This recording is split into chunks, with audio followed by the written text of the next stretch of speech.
আমি যখন যেদিন বিমানবন্দর পার হয়েছিলাম, ঢাকা বিমানবন্দর পার হয়েছিলাম, আমি কাউকে বলিনি যে আমি দেশের বাইরে যাচ্ছি।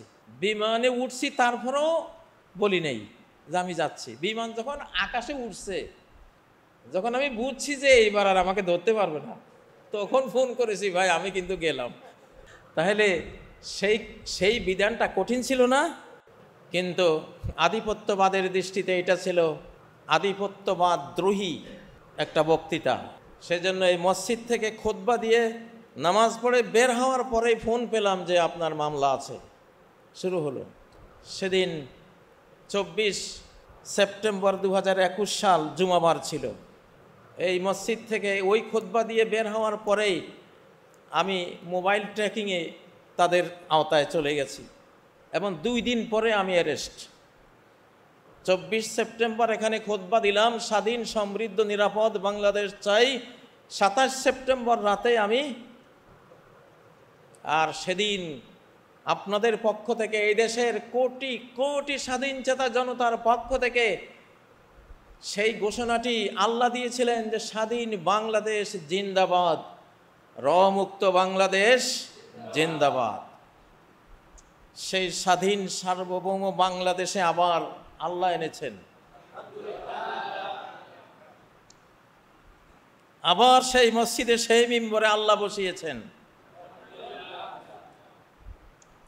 আমাদের এই বাংলাদেশে এখন 3টি শক্তির লড়াই চলছে। একটি জিন্দাবাদ শক্তি, যেটা আল্লাহর শক্তি, যেটা ছাত্র জনতা সেনা দেশপ্রেমিক সরকারের শক্তি। এই বাংলাদেশের মাটি মানুষের শক্তি, এদেশের গাছ গাছালি পাখ পাখালি নদ নদীর শক্তি, এদেশের আকাশ এদেশের মাটির শক্তি, এদেশের মানুষের ফিজিক্যাল স্পিরিচুয়াল মেন্টাল শক্তি, এদেশের মানুষের ইমানি শক্তি। এই জিন্দাবাদ শক্তি এই একটা শক্তি। এটার সাথে লড়াই চলছে আরো 2টি শক্তির। একটি সাম্রাজ্যবাদ শক্তি, আর একটা হলো আধিপত্যবাদ শক্তি। সাম্রাজ্যবাদ শক্তিটা হলো পশ্চিমাদের, জানেনই, বলার কিছু নেই। আর আধিপত্যবাদ শক্তিটা হলো আমাদের প্রতিবেশীদের, সেটাও আপনারা জানেন। তো জিন্দাবাদ শক্তি জিন্দাবাদ, সাম্রাজ্যবাদী শক্তি মুর্দাবাদ, আধিপত্যবাদী শক্তি মুর্দাবাদ। ইনশাআল্লাহ। আল্লাহ তুমি তো শুনছো।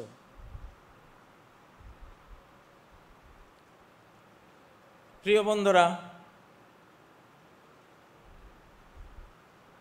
সূরা আল জাসিয়ার একটি আয়াত, সূরা ইব্রাহিমের একটি আয়াত তেলাওয়াত করেছি। সূরা আল জাসিয়ার 14 নম্বর আয়াতে আল্লাহ বলেন, কুল লিল্লাযীনা আমানু ইয়াগফিরু লিল্লাযীনা লা ইয়ারজুনা আইয়ামাল্লাহ। যারা আমাকে বিশ্বাস করে, যারা আমার প্রতি ঈমান পোষণ করে, আমার ভক্তি বিশ্বাসে যাদের মনোজগৎ আলোক উদ্ভাসিত, আলোর বন্যায় যাদের ভেতরটা উদ্বেলিত উজ্জীবিত, ঈমানের কেবল দিয়ে যাদের সাথে আমার সম্পর্ক, যারা আমাকে বিশ্বাস করে, আমার 104টি সংবিধান, আসমানি সংবিধান বিশ্বাস করে, আমার 1,24,000 মেসেঞ্জার নবী পয়গম্বর যারা বিশ্বাস করে, আমার ট্রিলিয়ন ট্রিলিয়ন অযুত নিযুত লক্ষ কোটি পদ্ম মহাপদ্ম যে অ্যাঞ্জেল জগৎ, ফেরেশতার জগৎ, এই জগৎকে যারা বিশ্বাস করে, এই ক্ষণস্থায়ী 1 ঘন্টার জীবন শেষে অনন্ত জীবন যে আসবে, এইটা যারা বিশ্বাস করে, আর উত্থান আর পতন আমারই কলমে হয়, জীবন আর মরণ আমারই তকদিরে হয়, ভালো আর মন্দ আমারই নিয়তির মাধ্যমে হয়, সৌভাগ্য দুর্ভাগ্য আমারই লেখনীতে হয়। যারা এটা বিশ্বাস করে তাদেরকে বলো, হে নবী, তারা যাতে ওদেরকে বলে দেয়, লা ইয়ারজুনা আইয়ামাল্লাহ, যারা আইয়ামুল্লাহর কাছে কিছু আশা করে না। একটা হলো আইয়ামুশ শয়তান, শয়তানের যুগ, টাইম অফ শয়তান, এটা পার হয়ে গেছে। 100 বছরের একটা কারণ শয়তান আমরা পার করেছি। 1924 সাল যেদিন তুরস্কের ইসলামী খেলাফত থেকে কোরআন বিদায় নিল, খেলাফত শেষ হয়ে কুফরি মতবাদ প্রতিষ্ঠিত হলো, সেদিন থেকে 2021 সাল যেদিন আমাদের এক বন্ধু দেশে আবার কোরআন ফেরত এলো, এই 100 বছরটা ছিল কারণ শয়তান।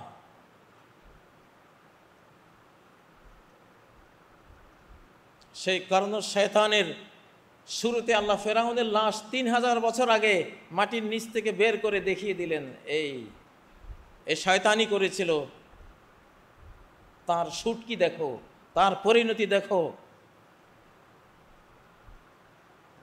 তোমাদেরও পাওনা এরকমই হবে, যারা আমার বিধানকে বাদ দিয়ে নিজেরা বিধাতা সেজেছ। ফেরাউন এক বিধাতা সেজেছিল, আনা রব্বুকুমুল আলা বলেছিল, তার পরিণতি দেখো। 3000 বছর পর তার লাশ এখন আবার তুলে দিলাম।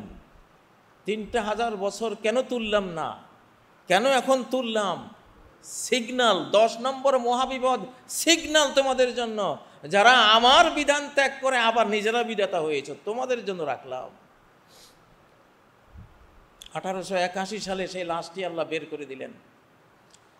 1883 সালে নূহ আলাইহিস সালামের জাহাজ 7000 বছর পরে তুরস্কের আরারাত পাহাড়ের উপরে, যেটা কোরআনে এসেছে জুদি পর্বত, সেখানে আবার সেটা আল্লাহ বের করে দিলেন যে মুক্তির পথ, এই নূহ নবীর পথ,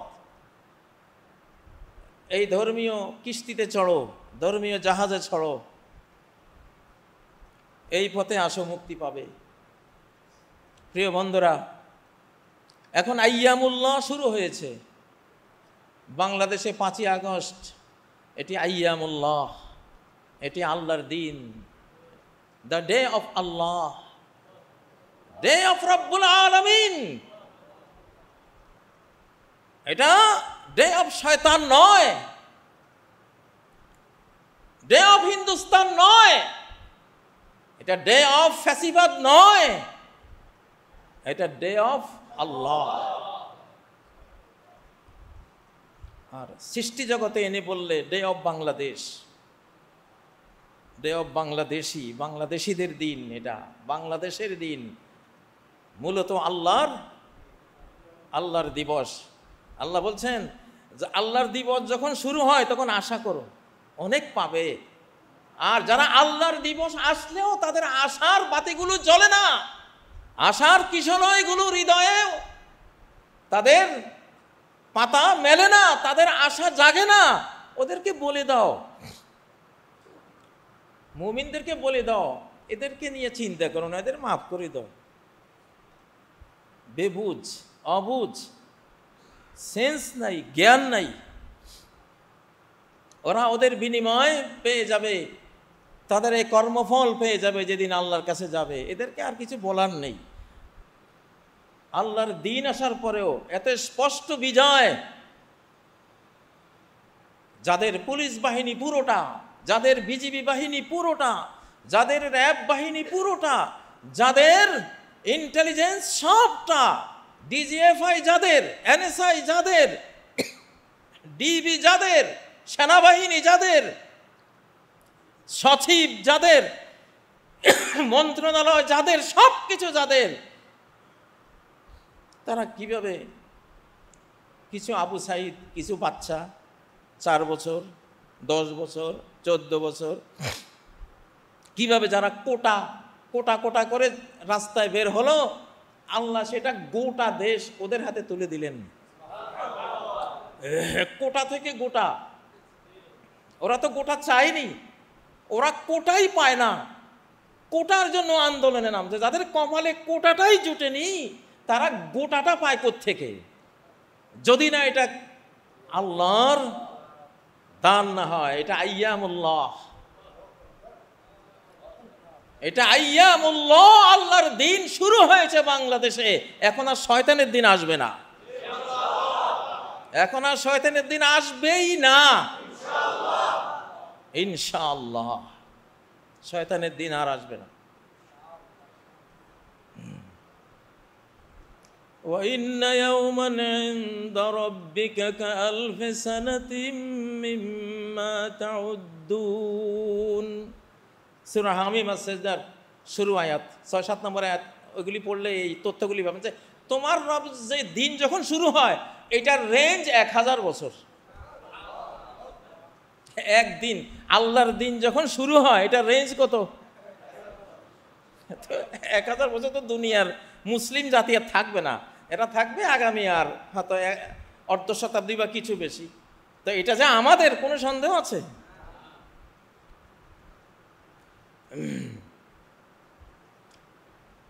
আরো মজার ব্যাপার হলো সূরা ইব্রাহিমের ৫ নম্বর আয়াতে এই কথাটা আল্লাহ বলেছেন, হে মূসা ওয়াযাক্কিরহুম বিআইয়ামিল্লাহ। আল্লাহর দিনও যে দিন আছে, ডাইরেক্ট দিন। আল্লাহর দিন মানে কি? সবই তো আল্লাহর দিন, আল্লাহর দিবস, আল্লাহর রাত, সবই তো আল্লাহরই। তারপরেও আল্লাহর দিবস মানে কি? ডাইরেক্ট দিবস, ডাইরেক্ট। এখন আর তোমাদের কথা আল্লাহ শুনবেন না, তোমাদের কথা জিজ্ঞাসা করবে না। কে কি বলো বলো, কার কি পারমাণবিক বোমা আছে বানাও, কার কি মিসাইল আছে তৈরি করো, কার কত স্টেল ফাইটার আছে এইটা সেটা সব রেডি করো, কিচ্ছু কাজ হবে না। কারণ তোমাদের দিবস শেষ হয়ে গেছে, এখন আমার দিবস। কার দিবস? আল্লাহর ডাইরেক্ট দিবস। আব্রাহাকে যেদিন আল্লাহ ধরেছিলেন সেই দিবসটা আল্লাহর ডাইরেক্ট দিবস ছিল। আবাবিল ঝাঁকে ঝাঁকে পাখি দিয়ে ৬০,০০০ আব্রাহা বাহিনীকে ধুলায় মিশে দিয়েছিলেন, ঠিক না? কাসফিম মাকুল, চর্বিত বসির মতো করে দিয়েছিলেন। সেটা ইয়াউমুন মিন আইয়ামিল্লাহ, আল্লাহর ডাইরেক্ট দিবস সমূহের একটি দিবস, যেদিন আল্লাহ তাআলা ক্ষমতা মানুষের হাত থেকে নিজের হাতে নিয়ে যান। মানুষকে ক্ষমতা দিয়ে রেখেছেন তোমরা চালাও, কিন্তু তোমরা যখন ব্যর্থ হবা সেই মুহূর্তে, চরম মুহূর্তে দিবসটা আমি নিয়ে নেব, ক্ষমতাটা আমি নিয়ে নেব। ডাইরেক্ট সেখান থেকে কমান্ডে আমার পৃথিবী আমি চালিয়ে দেব, কিছুই করতে পারবি না। এটাকে বলে আইয়ামুল্লাহ। এটাকে কি বলে? এটা আইয়ামুল্লাহ। আল্লাহু আকবার, আল্লাহু আকবার। ৫ই আগস্ট দুপুর পর্যন্ত তেমন কোনো খবর নাই, চক্কের পলকে দুপুরের পরে সব শেষ। Direct action. কি অ্যাকশন? Direct action. এখন আল্লাহর ডাইরেক্ট অ্যাকশনের অলৌকিক যুগ। হে আল্লাহ, তোমার অনন্ত অসীম প্রশংসা যে তুমি এক অলৌকিক যুগ পর্বে আমাদের বাংলাদেশকে নিয়ে গেছো। এখন সব অধিকাংশ ঘটবে প্যারাডক্সিক্যাল, দুর্বোধ্য। কোত্থেকে কি হয়ে গেছে, জমিনে কোনো লক্ষণ নাই, হয়ে গেছে, এই টাইপের হবে। আমাদের সরকার নেওয়ার পরে মনে হয় যেন পড়ে যায় কুড়িগ্রামের ট্রেনের মতো। 1984 সালে আমি ছিলাম ওখানে, একটা ট্রেন লাইন ছিল, এর তক্তা ঠিক নেই, এর লাইন নাট বল্টু ঠিক নেই, ট্রেন যা মনে হয় যেন যাইতে পারবে না। তার উপর দিয়ে আবার ঈদের সময় এটা কি ট্রেন যায় না মানুষ যায়, বুঝার কোনো কায়দা নাই, কিন্তু যাচ্ছে নড়বড়ে। এটা বাংলাদেশে সম্ভব। এটা যেখানে সব মানুষের হৃদয়ে লা ইলাহা ইল্লাল্লাহ মুহাম্মাদুর রাসূলুল্লাহ থাকে, ওই সব দেশে সম্ভব। এটা আমাদের লক্ষ্য সরকার চলতে থাকবে ইনশাআল্লাহ। ব্যাকআপ আছে। কি আছে? বিশাল অনন্ত শক্তির ব্যাকআপ আছে। জিন্দাবাদ শক্তি এসে গেছে। এখন জনগণ, আমরা সরকারে নেই, আমরা জনগণ, আমরা শক্তির ফাউন্ডেশন, আমরা পাওয়ারের ফাউন্ডেশন। সরকার হলো ছাদ। আমি এই জন্য ছাদে উঠতেছি না, ছাদে উঠবো না, আমি ফাউন্ডেশন নিয়ে থাকবো ইনশাআল্লাহ। আপনাদের সাথে থাকবো, আমার জনগণের সাথে থাকবো ইনশাআল্লাহ। শাহানশাহকে নিয়ে থাকবো, আল্লাহকে নিয়ে থাকবো। শুধু বাংলাদেশ নয়, সারা পৃথিবীতে এখন আইয়ামুল্লাহ এসে গেছে। এই জন্য কোনো শক্তি কোনো কাজ করতে পারবে না। ওমা ইউমসিক ফালা মুরসিলা লাহু মিন বাদি। সূরা আল ফাতির 3 নম্বর আয়াত। আল্লাহ যেটাকে আটকিয়ে দেবেন, 2 নম্বর আয়াত। এটা আটকে যেটা দিবেন, ব্লক মেরে দিবেন, এটা ব্লক খুলবে এমন সাধ্য আল্লাহ ছাড়া কারণ এখন সব ব্লকড।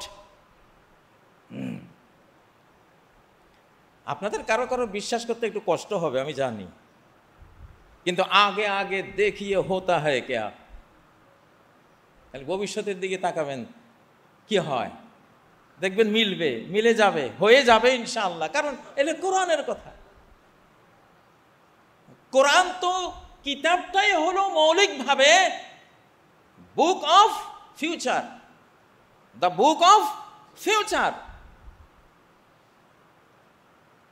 যদিও এটা অতীতেরও কিতাব, বর্তমানেরও কিতাব, কিন্তু সবচেয়ে বেশি এই কিতাবটা হলো ভবিষ্যতের কিতাব।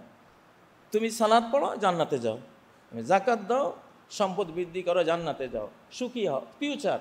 তুমি এই কাজ ঈমান আনবা, আমলে সালে করবা, সামনে তোমার শান্তি, ফিজিক্যাল শান্তি, মনে শান্তি, মেন্টাল শান্তি, ঘরে শান্তি, এগুলি দেখবা তুমি। সব ফিউচার না, সব ভবিষ্যৎ না।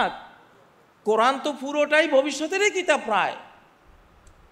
তুমি এই কাজ করবা, তোমার এই অশান্তি আসবে, এই বিপর্যয় আসবে, এই সমস্যা আসবে, কবরে এই আযাব আসবে, হাসরে তোমার এই বিপর্যয় আসবে, শেষ পরিণতিতে এইভাবে জাহান্নামে ভুগবে। এগুলি কি বর্তমান না ভবিষ্যৎ? সবই তো কোরআনের কথা। খালিদিনা ফিহা আবাদা, তারা অনন্তকালে, আগামী যুগে তারা অসীম অপরিসীম কাল, অনিশেষ কাল জাহান্নামে থাকবে। এটা অতীত না ভবিষ্যৎ? ভবিষ্যৎ। অনেকে মানে বলে যে হুজুরের ভবিষ্যতের কথা কোত্থেকে কয়। আরে বাবারে, আমি যে কিতাব নিয়ে সারা জীবন পড়ালেখা করে, যে কিতাব আমার বুকে, এই কিতাবটাই তো ভবিষ্যতের কিতাব। আবু হুরায়রা গোপন ব্যক্ত আছেই। কিতাবুল ফিতান, আশরাতুস সাআ, কিয়ামতের আলামতগুলি, এগুলি সব ফিউচারের কথা বলে। এটা নবীদের পক্ষেই সম্ভব, এটা আল্লাহ তাআলার পক্ষেই সম্ভব। অনেকের ঈমান নড়বড় হয়ে যায়। হ্যাঁ, সরকারের অবস্থা দেখে অনেকে ভয় পাচ্ছেন। ভয়ের কিছু না, এটা এই অবস্থায় চলবে ইনশাআল্লাহ। আমাদের এই আইয়ামুল্লাহর এই সরকার 50% চলবে আপনাদের সালাত দিয়ে, আপনাদের জিকির দিয়ে। 50% চলবে আপনাদের তেলাওয়াত দিয়ে। 50% চলবে আপনাদের লা ইলাহা ইল্লাল্লাহ মুহাম্মদুর রাসূলুল্লাহর বলে। আর বাকি 50% তারা একটু ঠিকঠাক মতো বুঝি শুনে চললে হলে, ভুলভ্রান্তি হবে, ওতে পড়ে যাবে না, পড়ার সম্ভাবনা নাই। কেউ যদি মনে করে যে ফেলে দেব, তাহলে রক্তের গঙ্গা বয়ে যাবে বাংলাদেশে, রক্তের গঙ্গা। তারপরেও কি ফল পাবে? ফল পাবে না। যারা এই গঙ্গা বহাবে তারা দুনিয়া থেকে আউট হয়ে যাবে। কোন দেশ যদি এই বাংলাদেশে অত্যাচার করতে আসে, তার দেশটাও সে হারাবে, তার রাজত্ব হারাবে, তার দেশটাও মুসলিমদের হাতে পড়ে যাবে, বলে দিলাম ইনশাআল্লাহ। এগুলি সব কাজী ইব্রাহিমের কথা না, এগুলি হাদিসেরই কথা, নবীর মুখনিসৃত কথা। তো কথা যেটা আছে ভিতরে রাখলে তো হবে না, এটা বলে দেওয়া। এটা যারা বদনিয়ত রাখে তাদের জন্য ভালো, তারা যাতে এই মন্দ পথে অগ্রসর না হয়। আপনি আমার সাথে পারতে পারেন, আপনি 1 কোটি মানুষের সাথে যুদ্ধ করে পারতে পারেন, আপনি এক আল্লাহর সাথে কি লড়াই করে পারবেন? সাধ্য আছে? সাধ্য নাই প্রিয় বন্ধুরা।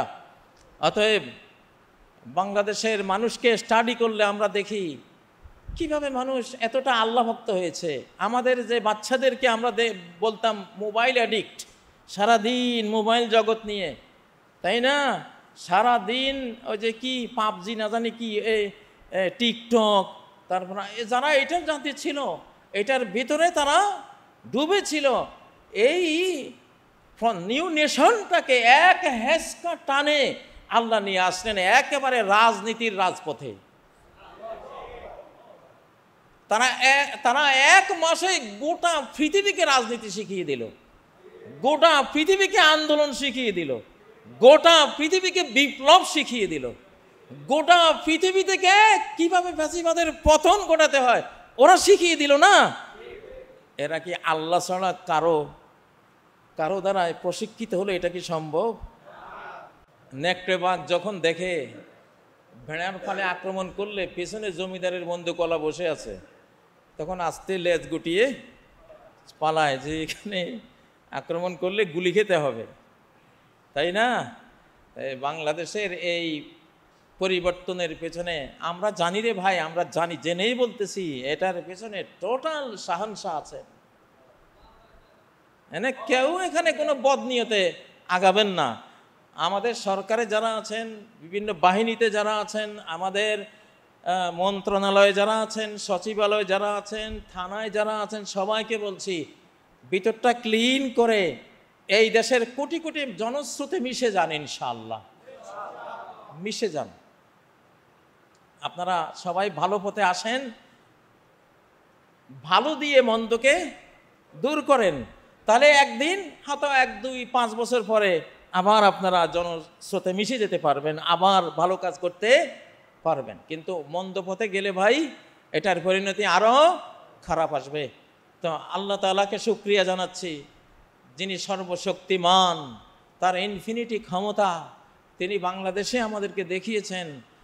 এটা আমাদের কল্পনার বাইরে ছিল, এটা সরকারেরও কল্পনার বাইরে ছিল, সকল বাহিনীর কল্পনার বাইরে ছিল। যারা এই সরকারটাকে, ওই সরকারটাকে চালিয়েছিল, তারাও বুঝতে পারেনি, তাদেরও কল্পনার বাইরে ছিল। কেন ছিল? কারণ জিনিসটা কে করেছেন?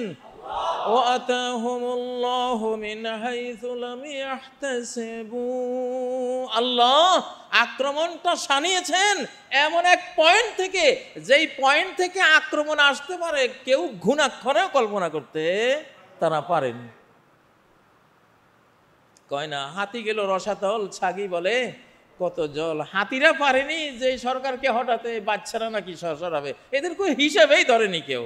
এই বেহিসাবের পয়েন্ট থেকেই কিন্তু হিসাব করা জিনিসটা আল্লাহ করেছেন। আলহামদুলিল্লাহ। যাক, আমাদের সেদিনের খুতবাটি আল্লাহ কবুল করেছেন, আমরা স্বাধীন হয়েছি, স্বাধীন বাংলাদেশ আল্লাহর কাছে চেয়েছি, তিনি দিয়েছেন। হে আল্লাহ, ফালাকাল হামদু কুল্লু ওয়ালাকাশ শাকরু কুল্লু, শুকরু কুল্লু। আর দুইটা ছিল সমৃদ্ধ বাংলাদেশ। আপনারা সবর করেন ইনশাআল্লাহ, আপনারা ভালো কাজ করেন, আল্লাহ মান্না সালোয়ার মতো খাওয়াবে ইনশাআল্লাহ। আপনারা একটু শুধু ভালো হন, হাতে করবে হাতের কাম, মুখে লইবে আল্লাহর নাম। আপনারা এই ধারায় অগ্রসর হন, আল্লাহ খাওয়াবেন, সমৃদ্ধিও আসবে, নিরাপত্তাও আসবে ইনশাআল্লাহ। কে দিবেন?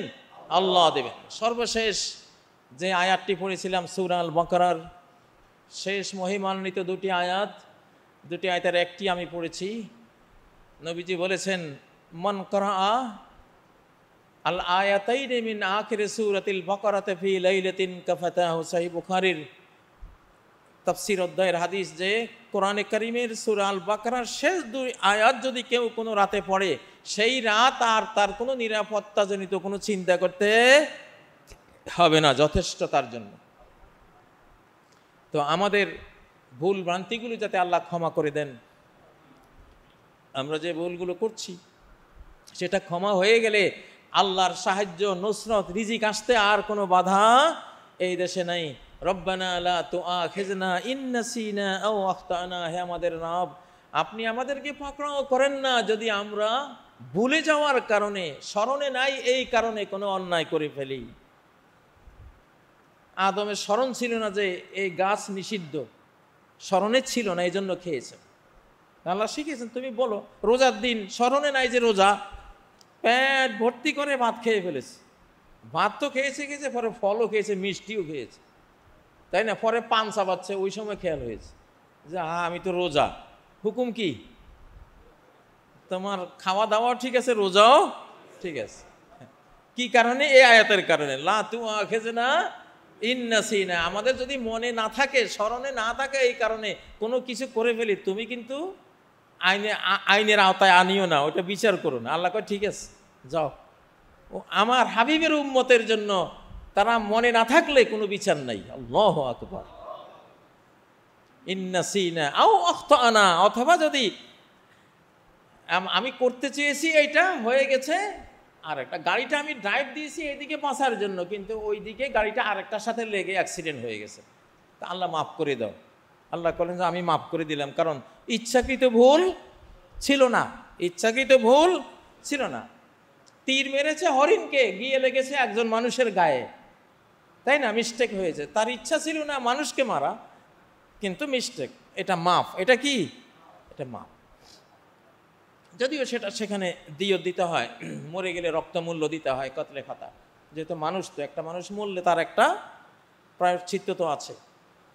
রব্বানা ওয়ালা তাহমিল আলাইনা ইসরান কামা হামালতাহু আলাল্লাযিনা মিন ক্বাবলিনা। হে রব, আমাদের উপরে কোনো এমন আইন বিধানের বোঝা চাপান না, যেমন আইন বিধানের বোঝা অতীত জাতির উপরে চাপিয়েছিলেন। ইহুদি জাতি নতুন জামা পরে যদি পেশাব করতে গেছে, যে কোনো ড্রেস পরে পেশাব করতে গেছে, তার ড্রেসের মধ্যে একটু পেশাব লেগে গেছে, ওটা কেচি দিয়ে কেটে ফেলে দিতে হবে, ওটা ধুলে পাক হবে না।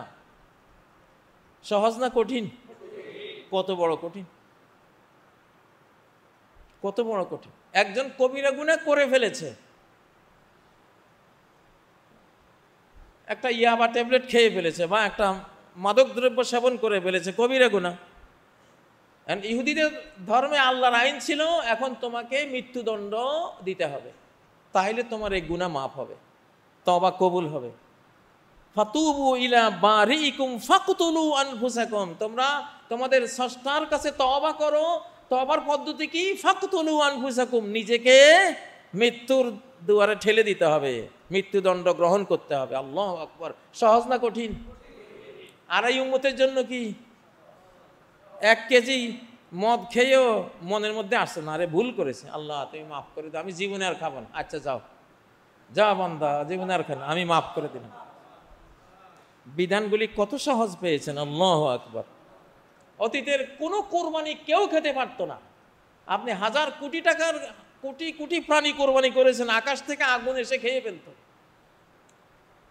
আর আপনারা কি ফ্রিজ কিনতেছেন কোরবানির সময়, যে পুরোটাই খাবো। যা বান্দা, তুই যখন এত খাওয়াল টাইপের, যে খা, গুনাহ তো হবে না, হয়তো একটু একটু ভদ্রজনোচিত হলো না আর কি, আল্লাহর খুব পছন্দের কাজটা হলো না, কিন্তু গুনাহ তো নাই। যেহেতু তুমি আল্লাহর নামে দিয়ে দিয়েছো, তোমার হয়তো অভাব থাকতে পারে, লোভ বেশি আছে, খেয়ে ফেলছো। 3 ভাগ করা আত্মা দেওয়া, ওগুলি তো মুস্তাহাব, ওটা ফরজ না। ওটা কি না?